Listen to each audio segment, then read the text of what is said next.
Welcome to Coming Home, Survive and Thrive in Homeschooling. Following on from my latest theme of teaching your children language arts without buying a curriculum, this week we're moving on to phonics. In New Zealand, where I live, phonics went out of educational fashion in our schools in the mid-1960s, which was when I was at primary school.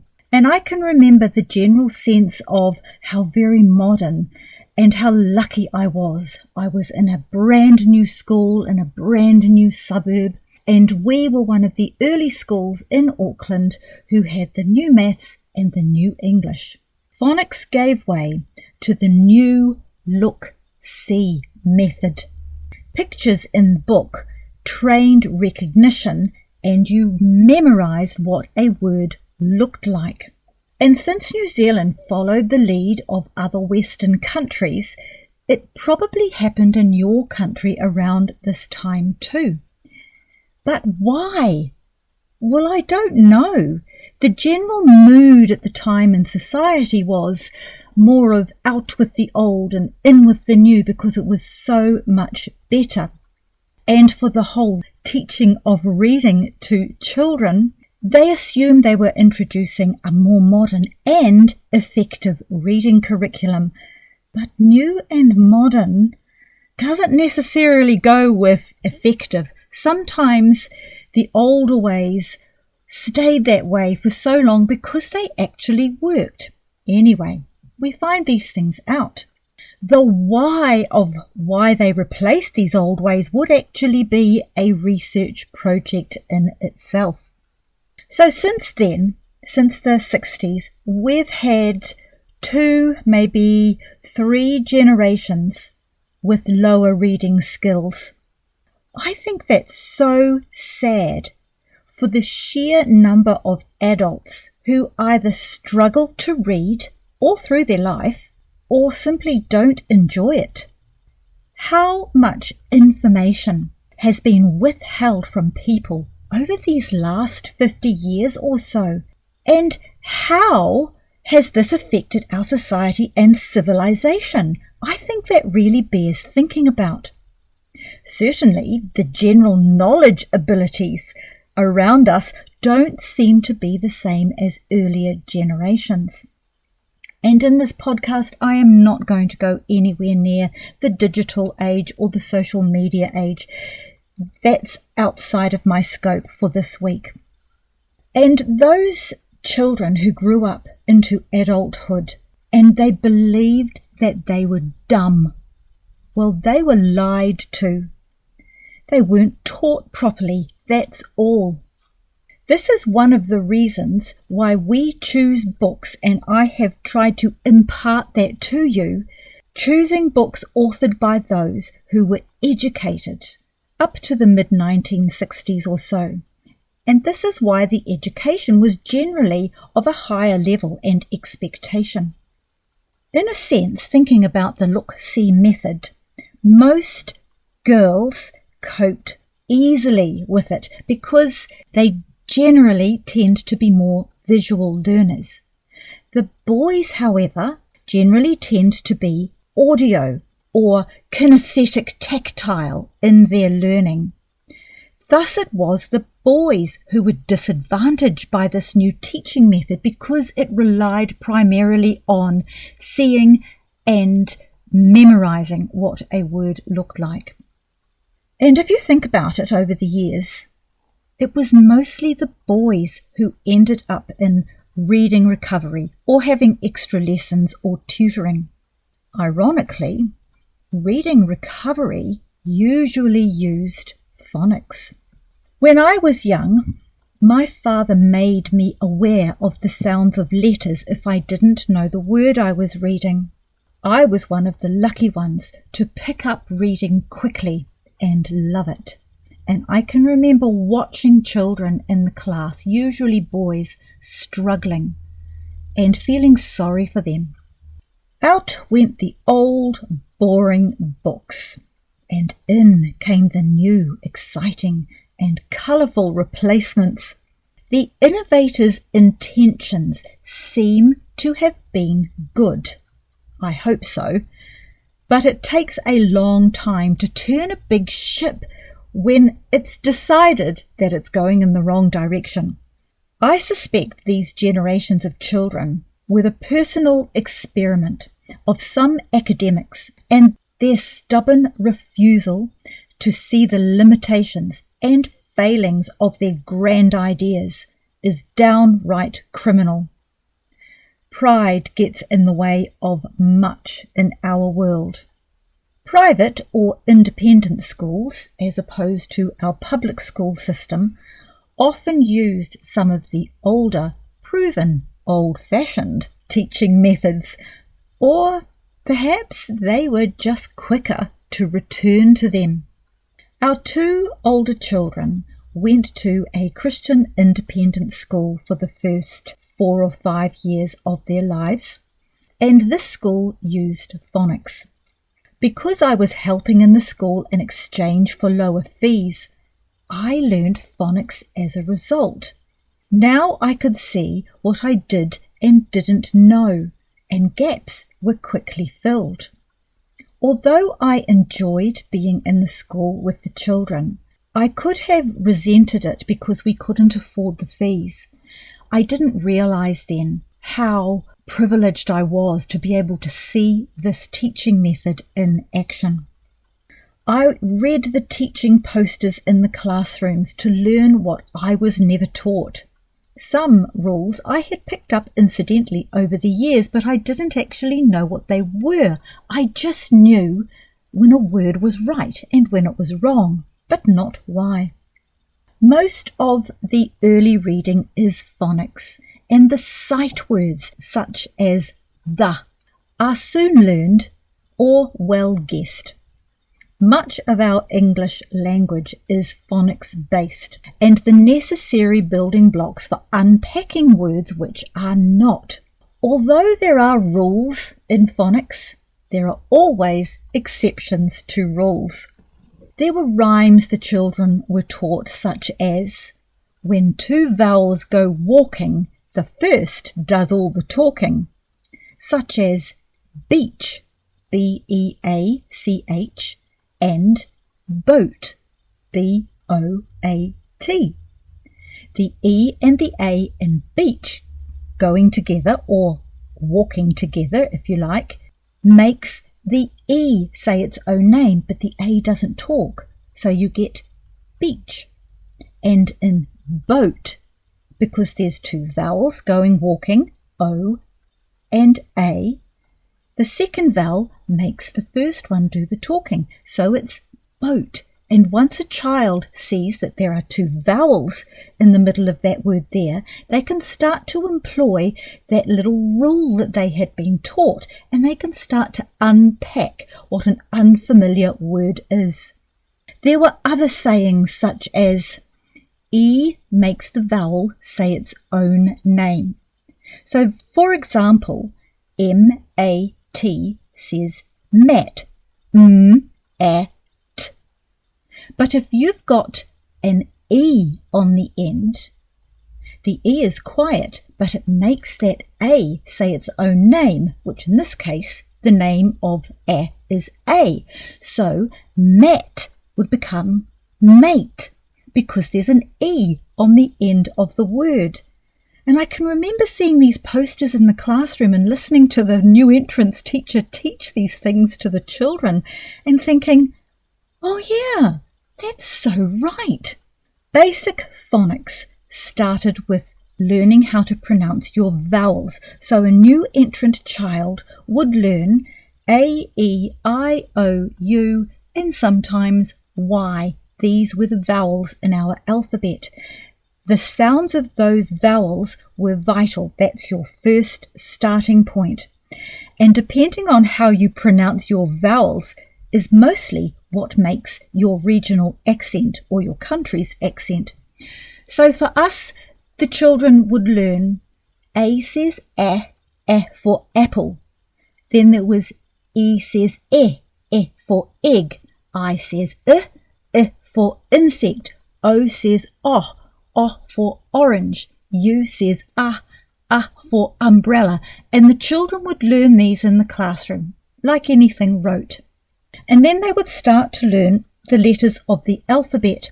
So the next one, the consonant, is B. B says B. B for whatever, ball, boat. You choose. But now that each of the vowels have their own sound, they can put a B in front of each of those vowels, and then they read across each of the 5 different ways to say that combination of the consonant B and the vowel. So that, for example, is ba, be, b, ba, and ba. And then they would go through the whole alphabet like that. The letter C had one little extra thing for the children to learn. Now, unless you've actually learned phonics, you won't know this until now. There are 2 sounds to the letter C, depending on what the vowel is that follows it. There's either the hard sound K or the soft sound S, exactly like the letter S. So, for example, CA was ca for cat. CE is the soft C, S as in celery. And CI was S as in city. And then you moved over to the C and the O, which moved back to the hard C, ka, and then ka. And the children were always able to learn these things. They would move on to the next phonics rule, which is the E rule. So remember I said before, mat became mate because the E makes the A say its own name. Now their next level phonics book takes them through a slightly more expanded storyline because now you have more words that you can put into a plot for a young reader. After the E rule, the next level of phonics comes along, and aren't we just so lucky that we've all got the books that have done the hard work for us? You have the 2 vowels rule, such as when 2 vowels go walking, the first does all the talking. Now this could be a word like bean. The 2 types of bean I am thinking of is the bean that you eat, which is B-E-A-N, and bean, the verb to be in past tense. I have been to the shop. Both of them are pronounced bean because they have the 2 vowels together in the middle of the word. And then the children move on to the next one, and they're starting to gear up and become confident and ready and hungry for the next phonics rule, which is blends. 2 consonants together that make a separate sound that can usually be sounded out together. So, for instance, the bl in the beginning of blend, you just guide the child through bl and bl, bl. And the word blend has got a blend in it. And it's also pronounced bl, d. So because the child has already learnt the sound of the vowel, they know it's and they know the sound of N and D. So they know this word is going to end in d, and the blend is the B and the L. And there are other blends such as th, th, and ch and sh. And again, unless you've actually studied the phonics, well, it was for me, I hadn't really considered that ch together most of the time says ch, but the sh together is slightly softer and says sh. So now when the early reader is looking at ch in a word and sh in a word, they can put them together just like putting puzzle pieces together. So now she's working her way through basic phonics, the E rule, the blends, and the number of words and deciphering skills that she now has starts to open up to her the world of reading. Now you start to step back and you see the satisfaction and the excitement in them when they can start to work the words out before them on a page. They are so proud and excited. Now she has tools to employ. when she does come to an unknown word, rather than just guessing at it, which was the old way, the look-see method. You need to invest, and I'm talking money. You need to invest in a phonics reading set. If you have several children, buy them new to last over the years, because you are going to use these books. Otherwise, look around and try and find a full set, not partial or damaged. You want a full set of phonics books and readers.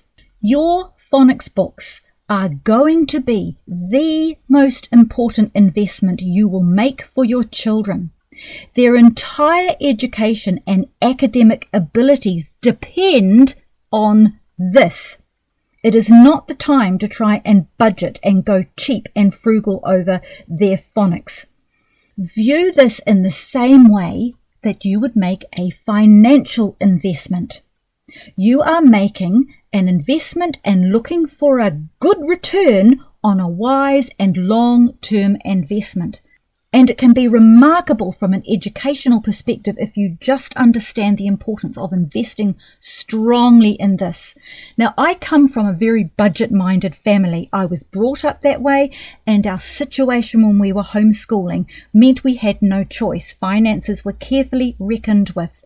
And I cannot understate to you the importance of being prepared to invest wisely in a phonics set. You will need to learn phonics alongside your children. Unless you went to a private school or had parents teach you phonics, you need to learn phonics. So be prepared for a new understanding of the English language to wash over you. It will enrich you. It will amaze you in the depths that you didn't know was there. It's possible you may feel a little mad at what was denied you, but now you know that your children are not going to be denied this most wonderful way of learning to read. Other books that you could look at, as well as the phonics set, would include readers such as Dr. Seuss's Hop on Pop and Green Eggs and Ham, One Fish, Two Fish, Red Fish, Blue Fish. And in that title there, you've got a sight word, two, because they just have to know what the number two looks like. Fish, which has got basic phonics, f, and the sh is a blend. Blue, again, you've got a blend, bl, and then you've got the U and the E. Now that E in blue makes the U say its own name.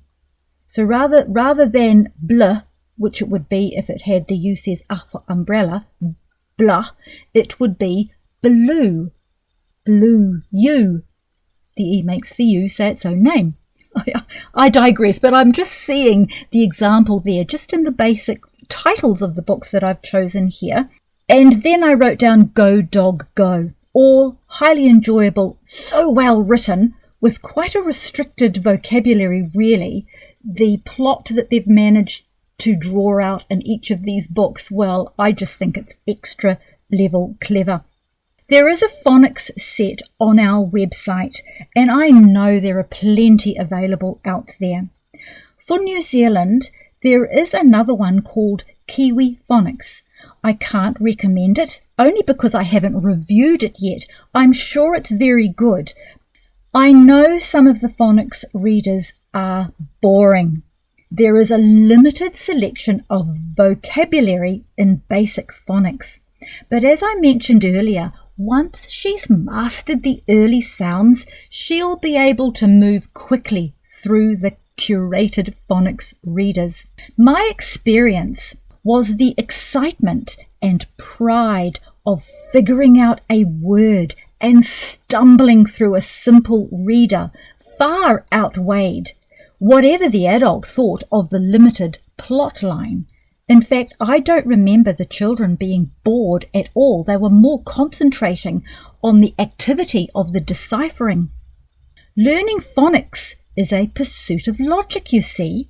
because each letter has a sound of its own, and when it's put together with other vowels and consonants, the puzzle of the shapes of words on a page become words that they can interpret and understand, and the sentences become stories and fascinating things to know about.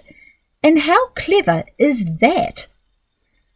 For our children, all 5 learned well with the phonics method and never had to undo a subpar technique. One of them in particular needed phonics to be able to read at all. I shudder to think what his world would have been for him without the word attack skills or tools he needed to figure out written words. Reading was harder for him than our other children, and I'm so glad for phonics.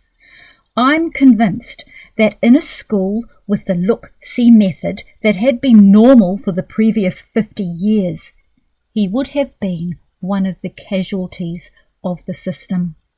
The years go by, and now we have a grandchild. She is nearly 6.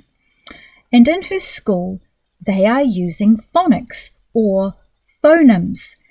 And I can't quite decide whether phonemes is another way of saying phonics without having to admit that the old ways were right.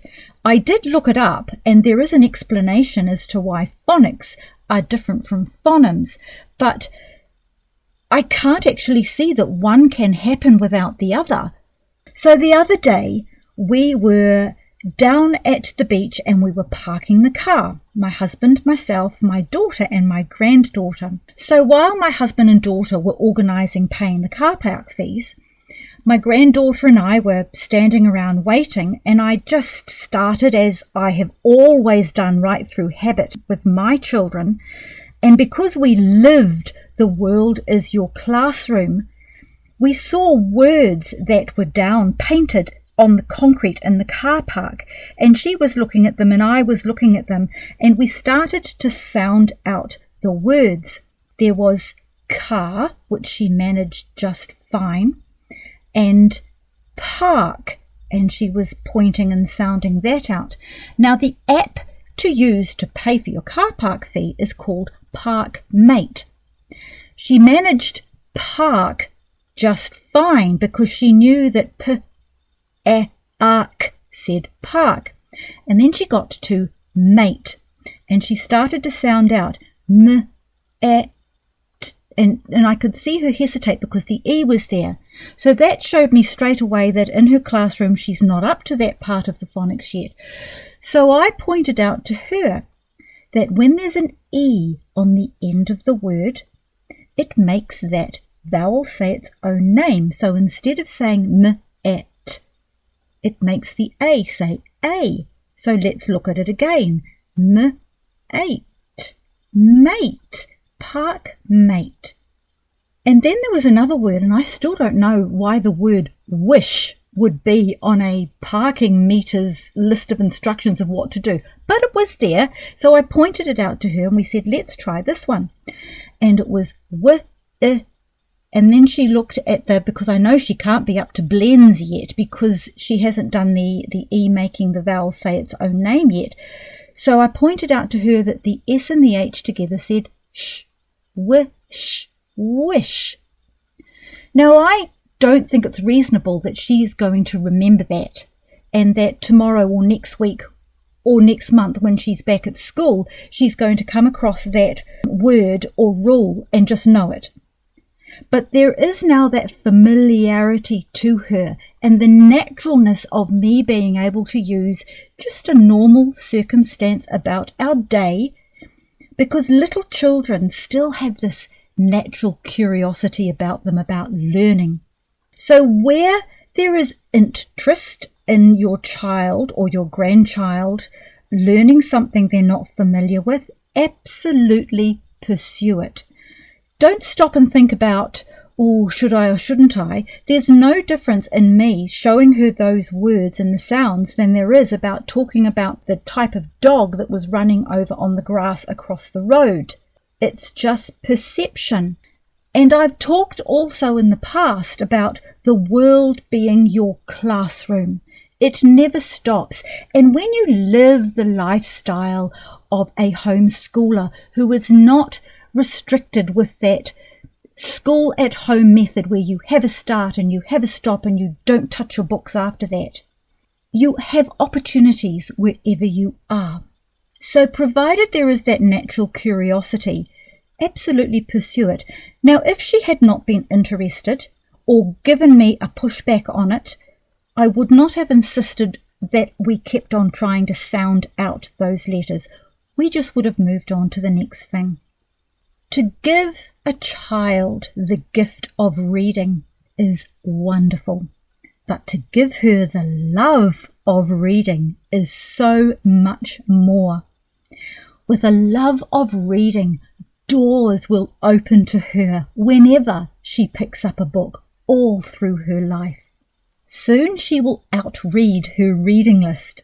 So make it a priority to constantly be finding good books to have on hand at home. Have bookshelves all through your house, so books are at her fingertips whenever the need arises, or curiosity takes her, or it's a rainy day and she pulls out a whole lot of books off the shelf and she just starts pouring through them. It's worth the risk of having books on your shelf that she may never look at or really look at than the risk of missing opportunities to expand her ever curious mind. And therein lies the basis of the Charlotte Mason approach for education.